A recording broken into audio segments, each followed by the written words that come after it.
ही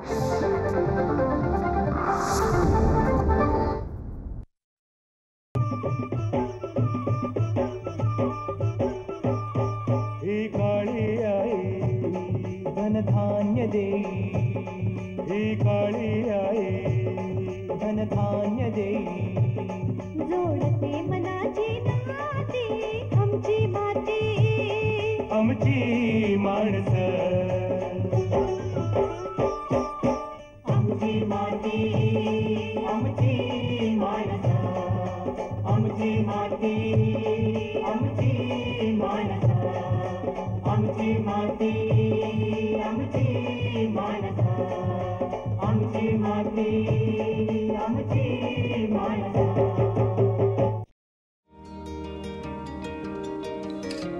नमस्कार.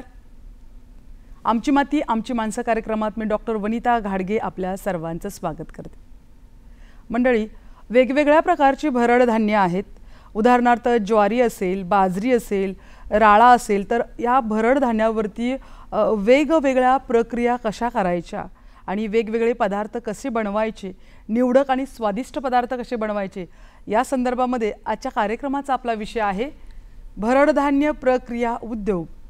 आणि या विषयाच्या संदर्भात सखोल मार्गदर्शन करण्यासाठी आज आपल्या भेटीला आलेले आहेत प्राध्यापक शशिकांत पाटील सर, विषय विशेषज्ञ, अन्नतंत्र, कृषी विज्ञान केंद्र, जालना. नमस्कार सर.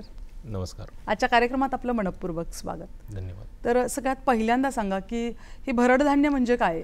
पारंपरिक पद्धतीनं जे धान्य मुसळामध्ये किंवा उखळामध्ये भरडल्या जायचे, या धान्यालाच भरडधान्य असं म्हणलं जातं. भरडधान्यालाच तृणधान्य देखील म्हणलं जातं. आणि हे तृणधान्य किंवा भरडधान्य याला इंग्लिशमध्ये शब्द आहे मिलेट्स. प्रामुख्यानं आपण जर पाहिला तर आफ्रिका आणि आशिया खंडामध्ये काही जे देश आहेत त्या देशामध्ये आजही भरडधान्य हे प्रमुख पीक म्हणून त्या ठिकाणी घेतलं जातं. आणि हे प्रमुख पीक असल्यामुळं यामध्ये मोठ्या प्रमाणावर पौष्टिक गुणधर्म आहे. आपण जर हरित क्रांती होण्यानंतरची गोष्ट आपल्या भारतामध्ये पाहिली तर गहू आणि तांदळाचं उत्पादन हे मोठ्या प्रमाणावर घ्यायला लागलं. याचं कारण म्हणजे लोकसंख्या वाढत होती आणि त्यांना अन्नधान्य पुरवण्याच्या उद्देशानं त्यावेळी शासनानं घेतलेला तो निर्णय होता. परंतु काळाच्या ओघामध्ये जे पौष्टिक घटक आहे अशा पद्धतीचे भरडधान्य कुठेतरी मागं पडले आणि त्याचं क्षेत्र हळूहळू कमी होत गेलं. आणि याच उद्देशानं पौष्टिक गुणधर्म असलेले भरडधान्य हे चांगल्या पद्धतीनं आहारामध्ये लोकांनी घेतले पाहिजे, यासाठी भरडधान्य हे आता मोठ्या प्रमाणावर प्रचार आणि प्रसार हा शासनाच्या माध्यमामधून त्या ठिकाणी घेतला जातो आहे. म्हणून भरडधान्याला आता एक वेगळं महत्त्व प्राप्त झालेलं आहे. आता ही जी भरडधान्य आहेत ती कोणकोणती आहेत? यामध्ये राज्य आणि देशामध्ये मोठ्या प्रमाणावर अनेक भरडधान्य त्या ठिकाणी घेतल्या जातात. परंतु आपण राज्याचा जर विचार केला तर महाराष्ट्रामध्ये काही मेजर मिलेट्स म्हणजे मुख्य भरडधान्य आहेत. त्यामध्ये ज्वारी आणि बाजरी हे मुख्य आहेत. आणि त्यानंतर मायनर मिलेट्स म्हणजे दुय्यम भरडधान्य, त्यामध्ये मग नाचणी येईल, भगर, राजगिरा, कुडो, कुटकी अशा पद्धतीचे जे भरडधान्य आहे त्याचा वापर आपण आहारामध्ये करून त्यामधून एक चांगल्या पद्धतीचं न्यूट्रिशनल कंटेंट आपण आहारामध्ये घेऊ शकतो. आणि अशाच पद्धतीचे वेगवेगळ्या विभागवाईज म्हणजे महाराष्ट्राचा जर विचार केला आपण तर पालघर जिल्ह्यामध्ये वेगळ्या प्रकारचे भरडधान्य त्या ठिकाणी शेतकरी घेत आहेत. नाशिक जिल्हा आहे, धुळे, नंदुरबार, गडचिरोली, मराठवाड्यातला काही भाग, विदर्भामधील काही भाग, जिल्ह्याच्या भौगोलिक परिस्थितीनुसार आणि पाण्याच्या अवेलेबिलिटीनुसार वेगवेगळ्या पद्धतीचे वेगवेगळे भरडधान्य शेतकरी त्या ठिकाणी घेतात. आणि एक 8 ते 10 प्रकारचे भरडधान्य महाराष्ट्रामध्ये मोठ्या प्रमाणावर प्रचलित आहेत. मानवी आरोग्याच्या दृष्टीने ही भरडधान्य कशी महत्त्वाची आहेत? सगळ्यात पहिले तर मोठ्या प्रमाणावर त्यामध्ये कर्बोदके आहेत, त्याबरोबर प्रथिने, खनिजाचं खूप मोठं भंडार ह्या भरडधान्यांमध्ये, त्याचबरोबर magnesium, calcium, zinc, boron, folic acid अशा पद्धतीचे न्यूट्रिशनल कंटेंट असलेल्या सगळ्या गोष्टी ह्या सर्व प्रकारच्या भरडधान्यांमध्ये आहे. त्यामुळं मानवी आहारासाठी, हाडं सक्षम करण्यासाठी, त्याचबरोबर त्वचा उत्तम दिसण्यासाठी आणि रक्तामधील मधुमेह व्यवस्थित ठेवण्यासाठी भरडधान्याचा आहार सेवन करणे हे फार महत्त्वाचं आहे. आणि भरडधान्याचा मुख्य उद्देश म्हणजे आपण चांगल्या पद्धतीनं वजन कमी करू शकतो आणि त्यापासून चांगल्या पद्धतीनं आपलं शरीर ठेवू शकतो. या भरड धान्यावरती कोणकोणत्या प्रक्रिया केल्या जातात? प्रामुख्यानं आपण जर पाहिलं तर भरड धान्य वेगवेगळ्या जिल्ह्यामध्ये वेगवेगळी भरड धान्य येतात, परंतु प्रामुख्यानं विचार जर आपण केला तर सगळ्यात महत्त्वाचं शेतकऱ्यांनी ज्यावेळी भरड धान्य काढले, त्याची हार्वेस्टिंग झाल्यानंतर धान्य स्वच्छ करणे आणि स्वच्छ करून पॅकिंग करून म्हणजे त्याचं मूल्यवर्धन करून बाजारामध्ये त्याची विक्री करण्याचं नियोजन आपल्याला या व्यवसायामधून करता येऊ शकतं. त्याच्या पुढं जाऊन जर विचार केला आपण तर मल्टी मिलेट्स आटा म्हणजे सर्व प्रकारचे भरड धान्य एकत्र करून त्यापासून पीठ तयार करण्याचा एक चांगल्या पद्धतीचा व्यवसाय त्या ठिकाणी त्या माध्यमामधून आपल्याला सुरू करता येऊ शकतो. त्यानंतरचं नियोजन जर करायचं असेल तर आपण या पिठाचा उपयोग बेकरी युनिटसाठी करू शकतो. यामध्ये मग मोठ्या प्रमाणावर आपल्याला कुकीज तयार करता येतात. कुकीज नंतर ब्रेड असेल, केक असतील किंवा इतर नूडल्स, वेगवेगळ्या प्रकारच्या पास्ता लाह्या वगैरे. अशा वेगवेगळ्या प्रकारचे उत्पादित माल आपल्याला तयार करता येऊ शकतो आणि संबंधित तयार झालेला माल बाजारामध्ये चांगल्या आणि जास्त आरोग्य आणि पौष्टिक गुणधर्म असल्यामुळे त्याला चांगल्या पद्धतीची मागणीसुद्धा त्या ठिकाणी मिळू शकते.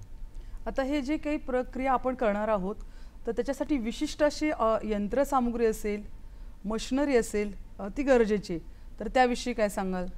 यामध्ये आपण जर पाहिलं तर सर्वात पहिले धान्य स्वच्छ करण्यासाठी आणि त्यामधली धूळ, दगड आणि इतर जे काही काडी कचरा असेल ते काढण्यासाठी डिस्टोनर कम ग्रेडर अशा पद्धतीची एक मशीन आहे. या मशीनचा वापर करून आपण धान्य एकदम स्वच्छ करू शकतो. त्याबरोबरच आपल्याला त्याच्यापासून पीठ तयार करायचं असतं तर ह्या पिठा तयार करण्यासाठी आपल्याला एक तर हॅमर मिल किंवा पल्वरायझर ही पिठाची गिरणी आपण साध्या भाषेत आपण सांगू शकतो ते तयार करू शकतो.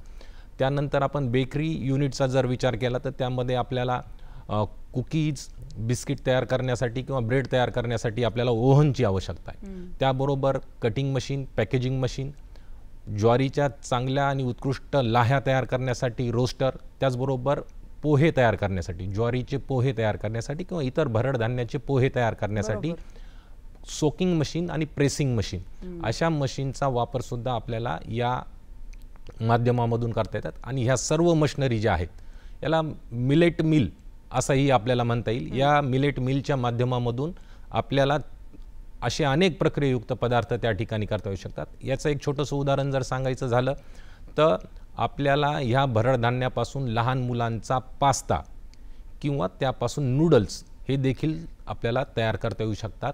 आणि या सर्व ज्या काही मशिनरी आहेत या मशिनरी त्याच्या कॅपॅसिटीनुसार अवघ्या 2 लाख रुपयापासून तर 6 लाख रुपयापर्यंतच्या खर्चामध्ये आपल्याला अशा पद्धतीचा व्यवसाय त्या माध्यमामधून सुरू करता येऊ शकतो. आता ह्या मशिनरीच्या ज्या किमती आहेत त्या कुठंपासून कुठंपर्यंत आणि त्याची जी मर्यादा आहे ती काय आहे? वेगवेगळ्या मशिनरींची कॅपॅसिटी आहे. आपण ज्या कॅपॅसिटीची मशीन घेतो त्यानुसार एक अवघ्या 2 लाख रुपयामध्ये सुद्धा आपल्याला छोट्या स्वरूपाचा व्यवसाय सुरू करता येऊ शकतो. परंतु शहरी भागामध्ये व्यवसाय सुरू करायचा आपल्याला किंवा तालुका किंवा जिल्ह्याच्या ठिकाणी व्यवसाय सुरू करायचा असेल तर त्याला मोठ्या स्वरूपाचा त्या ठिकाणी आपल्याला करता येऊ शकतो. मग त्यासाठी कदाचित आपल्याला 6 लाख रुपयापर्यंतच्या ही मशिनरी त्या ठिकाणी खरेदी करता येऊ शकतात. सदरील मशिनरी खरेदी करण्यासाठी आपल्याला विद्यापीठानं सुद्धा विकसित केलेल्या काही मशिनरी आहेत. त्याचबरोबर प्रायव्हेट काही कंपन्या जे अशा पद्धतीच्या मशिनरी तयार करून उद्योजक तयार करण्याच्या संदर्भामध्ये सुद्धा त्या ठिकाणी काम करतात. आणि ह्या मशिनरी मुंबई, पुणे, कोल्हापूर, छत्रपती संभाजीनगर, नागपूर अशा ठिकाणी सुद्धा विक्रीसाठी त्या ठिकाणी उपलब्ध आहे. आता हे मशिनरींचं झालं, पॅकिंग आणि लेबलिंगची काय व्यवस्था आहे? प्रामुख्यानं आपण बाजारामध्ये पाहिलं तर मोठ्या प्रमाणावर बिस्किट, कुकीज किंवा नूडल, पास्ता हे सगळं गहू किंवा इतर जे काही मका अशा पद्धतीनं बनवले जातात ज्यामध्ये मोठ्या प्रमाणावर ग्लुटेन कंटेंट आहे. आणि आपल्याला जर भरड धान्यापासून अशा पद्धतीचे प्रोडक्ट आपण तयार केले तर ते ग्राहकांना अट्रॅक्ट करण्यासाठी किंवा त्यांना एक वेगळं आयडेंटिफिकेशन मिळण्यासाठी आपल्याला पॅकेजिंग हा एक महत्त्वाचा घटक आहे. हे पॅकेजिंग आपल्याला वेगळ्या पद्धतीनं प्रेझेंट करण्यासाठी त्यावर विविध प्रकारचे फोटोग्राफ्स असतील किंवा त्याला एक अट्रॅक्टिव्ह बनवण्यासाठी काही डिझायनरची मदत घेऊन आपल्याला त्या पद्धतीचं लेबल तयार करता येऊ शकतं. त्याच्या पुढं जाऊन सांगायचं झालं तर लेबल जे आहे त्या लेबलवर आपल्याला कोणकोणत्या पद्धतीचा डाटा असला पाहिजे. म्हणजे त्यामध्ये आपल्याला त्याचं वजन किती आहे, आपल्या प्रोडक्टचं नाव काय, त्या व्हेज लोगो आपल्याला त्या ठिकाणी टाकणार आहे, किती ग्रामचं आपण पॅकिंग केलेलं, त्याची किंमत किती आहे, वापरण्यास किती योग्य आहे, किती काळापर्यंत आपल्याला ते वापरायचं आहे, तयार करणारं उत्पादक कोण आहे, विक्रेता कोण आहे, त्याचा संपर्क क्रमांक आणि मुख्य म्हणजे परवाना, जो आपल्याला परवाना लागतो त्या परवाना नंबरसुद्धा आपल्याला त्या पॅकिंगवर टाकणं हे बंधनकारक आहे. आपल्याला परवाना काढण्यासाठी जिल्ह्याच्या अन्न व औषध प्रशासनालय, प्रत्येक जिल्ह्याला अन्न व औषध प्रशासनालयाच्या माध्यमामधून FSSAI म्हणजे food safety standard authority of इंडियाच्या माध्यमामधून 16 अक्षरी आपल्याला लायसन नंबर भेटतो. तर आपण आपल्या जिल्ह्याच्या अन्न औषध प्रशासनालयाकडून त्या पद्धतीनं तो नंबर किंवा तो परवाना आपण त्या ठिकाणी घेऊ शकतो. आमची माती आमची माणसं. सर आता हे सगळं झालं, पण याच्यासाठी उत्तम अशी बाजारपेठ मिळणं खूप महत्त्वाचं आहे. त्याचं मार्केटिंग कसं करायचं? प्रामुख्यानं भरड धान्याचं प्रचार आणि प्रसार फार चांगल्या पद्धतीनं 2023ला आंतरराष्ट्रीय भरड धान्य वर्ष म्हणून साजरं करण्यात आलं पूर्ण जगभर. त्यामुळं आपल्या या ठिकाणी त्याचा प्रचार प्रसार चांगला झाला. पौष्टिक गुणधर्म आहे हे सर्वांपर्यंत पोहोचलं आणि आहारामध्ये त्याचा वापर करावा हे सुद्धा सर्वांना आज लक्षात आलं. त्यामुळं लोकांना आज त्या पदार्थांची किंवा त्या भरड धान्यांची आवश्यकता आहे. फक्त आता त्यापासून उत्पादित केलेला माल मग वेगवेगळ्या प्रक्रियायुक्त पदार्थांच्या माध्यमामधून आपल्याला ग्राहकापर्यंत पोहोचवायचं आहे. आज शहरांमध्ये मॉल संस्कृती मोठ्या प्रमाणावर त्या ठिकाणी आलेली. महिला बचत गटाच्या माध्यमामधून आज जिल्ह्याला कृषी प्रदर्शनाच्या माध्यमामधून महिला बचत गटांचे प्रक्रियायुक्त पदार्थ त्या ठिकाणी पोहोचत आहे. आणि त्याचबरोबर मोठ्या प्रमाणावर ऑनलाईन मार्केटिंगची सुद्धा ट्रेंड ही आज समाजामध्ये रुजू झालेली आहे. त्यामुळं आज सहज ग्रामीण भागामधल्या बसलेल्या कोणत्याही गावामधून आज शहरापर्यंत त्यांनी तयार केलेला माल हा पोहोचवण्याची अडचण बिलकुल नाही. म्हणून या संधीचं सोनं करण्यासाठी मार्केटिंग हा बेस्ट प्लॅटफॉर्म आहे आणि त्या माध्यमामधून आपण तयार केलेला माल जर त्या ठिकाणी विक्रीचं नियोजन केलं, चांगल्या पद्धतीचं पॅकिंग, उत्कृष्ट प्रकारची टेस्ट घेऊन जर नियोजन केलं तर यश हे नक्की मिळेल. आता या संदर्भामध्ये केंद्र आणि राज्य सरकारच्या कोणकोणत्या योजना आहेत की ज्यांचा लाभ हे आपले शेतकरी बंधू आणि भगिनी घेऊ शकतील? यामध्ये जर आपण विचार केला तर ग्रामीण भागातील युवक आणि युवती, त्याचबरोबर महिला बचत गटांच्या महिला, मोठ्या प्रमाणावर शेतकरी उत्पादक कंपन्या आणि महिला बचत गटांच्या महासंघ जे स्थापन झाले, या माध्यमामधून आपण राज्य आणि केंद्र शासनाच्या भरपूर योजना आहे. खाद्य मंत्रालयाच्या माध्यमामधून पंतप्रधान सूक्ष्म अन्न प्रक्रिया उद्योग या योजनेच्या माध्यमामधून मोठ्या पद्धतीवर आपल्याला लाभ देता येऊ शकतो. राज्यामध्ये येणाऱ्या काळामध्ये 2 लाख युनिट हे मध्यम स्वरूपाचे आपल्याला चालू करायचे आहे. म्हणून या योजनेच्या माध्यमामधून आपण आपल्या जिल्हा अधीक्षक कृषी अधिकारी कार्यालय आपल्या जिल्ह्याच्या त्या ठिकाणी भेटून जर या योजनेमध्ये सहभागी झाला तर आपल्याला 35% त्या ठिकाणी योजना मिळू शकते. त्याच मंत्रालयाच्या माध्यमामधून किसान संपदा नावाची योजना आहे. या किसान संपदा योजनेमध्ये सुद्धा भरड धान्य प्रक्रिया उद्योग सुरू करण्यासाठी त्या ठिकाणी मुभा दिल्या जाते. त्याचबरोबर नाबार्ड नावाची संस्था आहे, SMSC नावाची संस्था आहे, MAIDCच्या माध्यमामधून आपल्याला लाभ त्या ठिकाणी देता येऊ शकतो. कृषी विभागाच्या माध्यमामधून आपल्याला मशिनरी खरेदीच्या संदर्भामध्ये शेतकऱ्यांना सहकार्य करता येऊ शकतं. कृषी तंत्रज्ञान व्यवस्थापन यंत्रणा आत्मा यांच्या स्वरूपामध्ये नाविन्यपूर्ण प्रकल्प या घटकामध्ये त्यांना काही आर्थिक मदत त्या ठिकाणी आपल्याला देता येऊ शकते. स्मार्ट नावाचा राज्य शासनाचा प्रोजेक्ट आहे. अशा विविध प्रकारचे महामंडळं देखील राज्य शासनानं स्थापन केलेले, ज्यामध्ये व्याजामध्ये सवलत, त्याचबरोबर बँकेंनी सुद्धा काही मुद्रा योजनासारख्या किंवा स्टँडअप इंडिया या योजनेसारख्या योजनांमधून उद्योग सुरू करण्यासाठी त्या ठिकाणी व्याजामध्ये सवलत किंवा मशिनरी खरेदीसाठी त्या पद्धतीचं 35% तर 50% त्या ठिकाणी सवलत त्या ठिकाणी दिल्या जाते.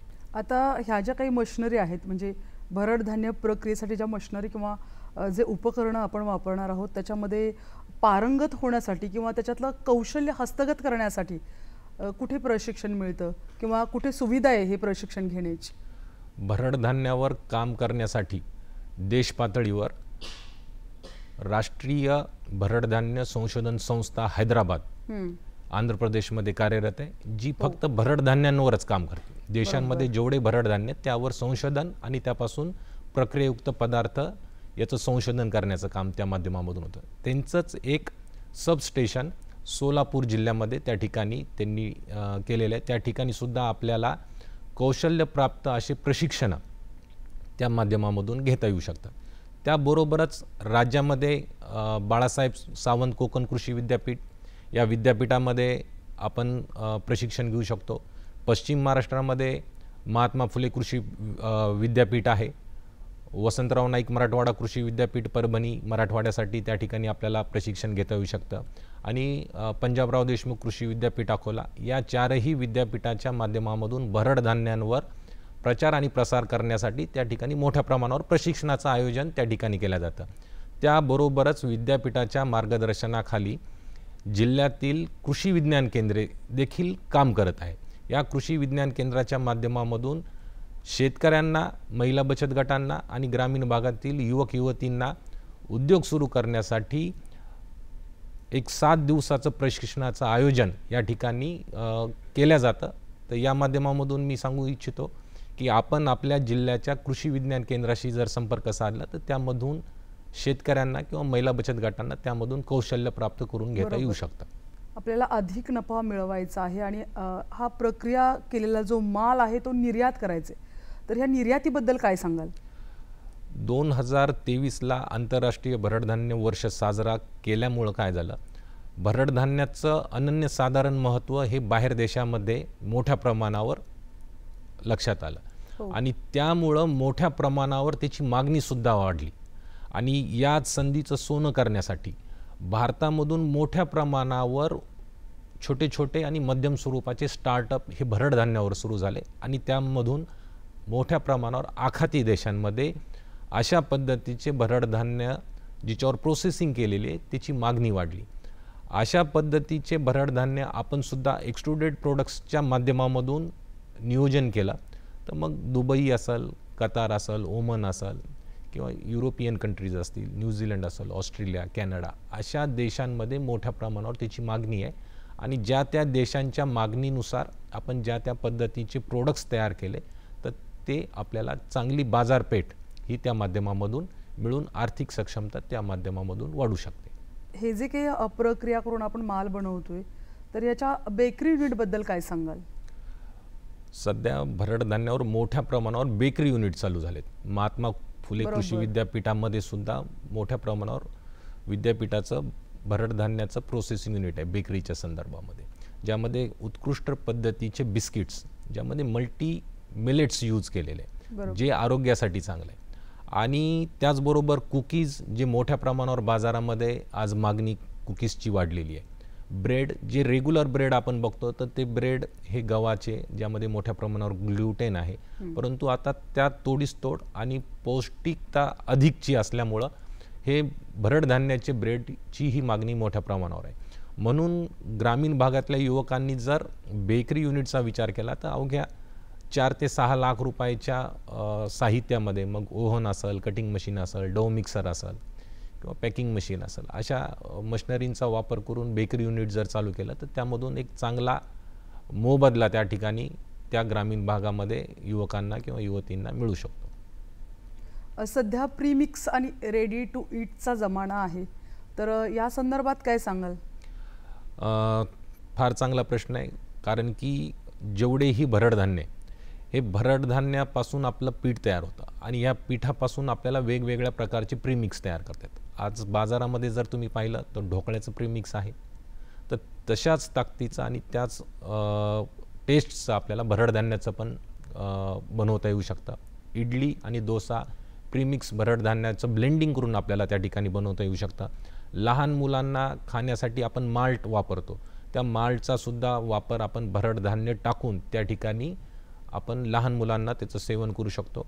अशा विविध प्रकारचे प्रक्रियायुक्त पदार्थ, मग चिक्की असेल, लाडू असतील किंवा इतर वेगवेगळे एक्सट्रुडेड प्रोडक्ट्स असेल जे लहान मुलं पॅकिंगमध्ये खातात, तर असे प्रकारचे पदार्थ जर तयार केले तर यामधून चांगल्या पद्धतीनं आपल्याला प्रीमिक्सचे प्रोडक्ट्स तयार करता येऊ शकतात.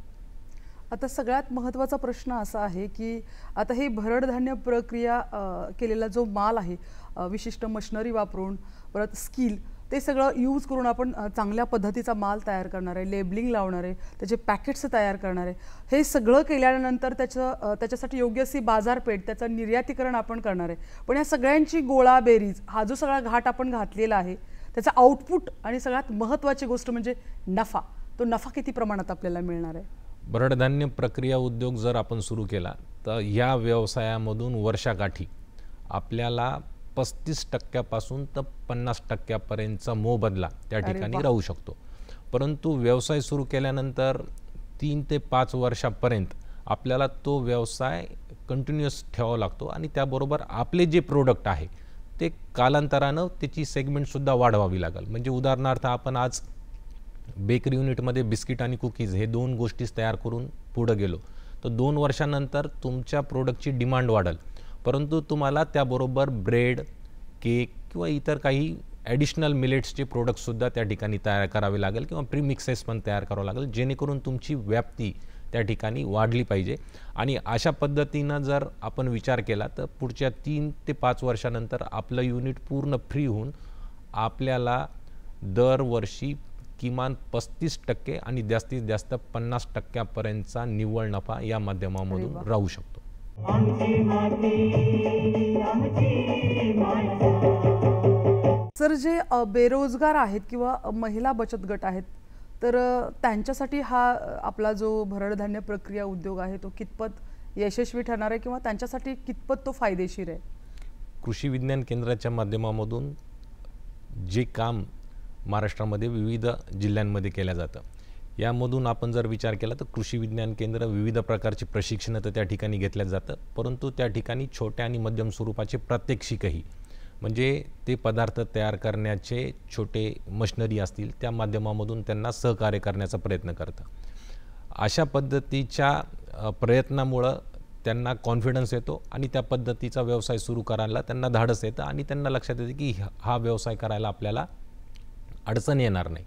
आणि तांत्रिक मार्गदर्शन हे कृषी विज्ञान केंद्राचं, विद्यापीठांचं असल्यामुळं त्यामध्ये जे काही बारकावे ते बारकावेसुद्धा परिपूर्ण करण्याचं काम या माध्यमामधून केलं जातं.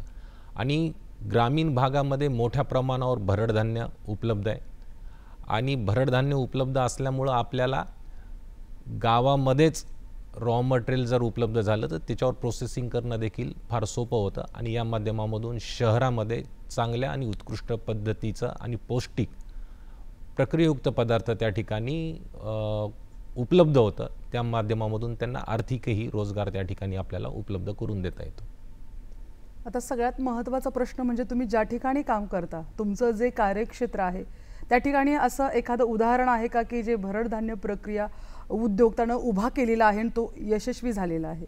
हे थोडंसं उदाहरणासह स्पष्ट करून सांगा. जालना जिल्ह्याच्या दगडी ज्वारीला, अच्छा, ज्वारी ही भरडधान्य आहे आणि एक दगडी ज्वारी म्हणजे एक वेगळं स्पेसिफिक वर्ड आहे ज्याला GI मानांकन प्राप्त झालेलं आहे.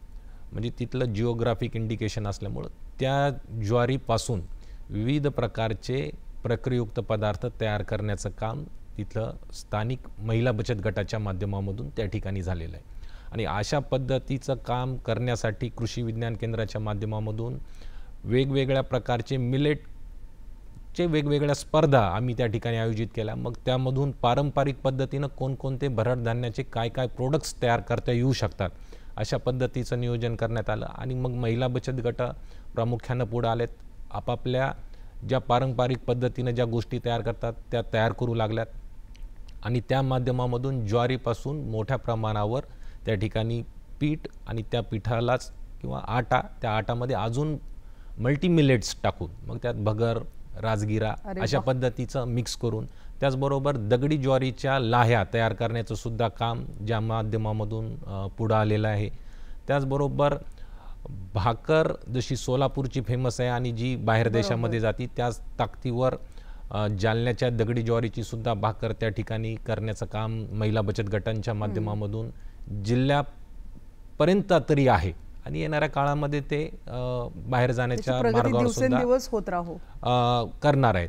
तर अशा पद्धतीचं उदाहरण जालना जिल्ह्यातच आहे, परंतु त्या खालोखाल जर आपण विचार केला तर पुण्यामध्ये सुद्धा भरड धान्यावर काम करणारे काही महिला बचत गट आहेत. बरोबर. छत्रपती संभाजीनगर या ठिकाणी आहे, कोल्हापूरला आहे. म्हणजे महाराष्ट्रामध्ये जर आपण पाहिलं तर वेगवेगळ्या माध्यमामधून बरेच असे महिला बचत गट आहे की स्थानिक कृषी विज्ञान केंद्राच्या मदतीनं किंवा स्थानिक विद्यापीठाच्या सहकार्यानं त्या ठिकाणी भरड धान्यावर काम करण्यासाठी पुढे येऊन यशस्वी होत आहेत. हे भरड धान्य प्रक्रिया उद्योग या संदर्भात जाता जाता शेतकरी आपल्या बंधू आणि भगिनींना आपण काय संदेश द्या? मोठ्या प्रमाणावर शेतकऱ्यांना, महिला बचत गटांना, ग्रामीण भागातील युवक युवतींना एवढंच आव्हान राहील की भरड धान्याच्या मोठमोठ्या आणि चांगल्या संशोधित वाण हे विद्यापीठांनी विकसित केलेले आणि ह्या विकसित केलेल्या वाणांचा वापर येणाऱ्या काळामध्ये आपण लागवडीसाठी करावा, जेणेकरून त्यामधून उत्पादन होईल. उत्पादनामधून आपल्याला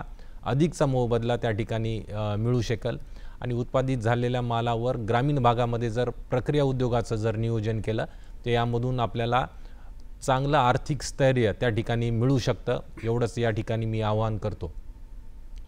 शेतकरी बंधू आणि भगिनींनो, सरांनी सांगितल्याप्रमाणे या भरड धान्य प्रक्रिया उद्योग जर तुम्ही उभा केलात तर तुम्ही नक्की यशस्वी होऊ शकता आणि भरपूर प्रमाणामध्ये नफा मिळवू शकता. सर, आपण या ठिकाणी आलात, मगाचपासून इतकं चांगलं मार्गदर्शन केलं, सह्याद्री वाहिनीच्या वतीनं मी आपले मनापासून आभारी. धन्यवाद सर. धन्यवाद.